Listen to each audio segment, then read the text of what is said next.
Hey everyone, and welcome back to another video. In this video, I'm going to show you how to send a gift card on the Instacart app. Now, this video is going to be particularly useful for individuals. Let's say that you want to go ahead and send a gift card. Maybe you want to go ahead and send it as a present to a friend or family member.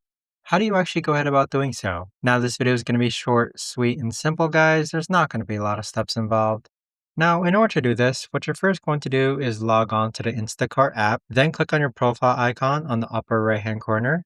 Then on this page here, scroll down and click on Send a Gift Card. So once you click on this option here, it's going to redirect you to the Instacart gift cards page, where if you give it a couple of seconds to go ahead and load, you just go ahead and follow the on-screen prompts, and there you have it. But that right there, guys, is the best and easiest way that I know of to actually go ahead and send a gift card from the Instacart app. If you guys know of a better or easier way to actually do this, let me know in the comments down below. I would love to know. Thanks so much for watching, everyone, and I'll see you guys all in the next video.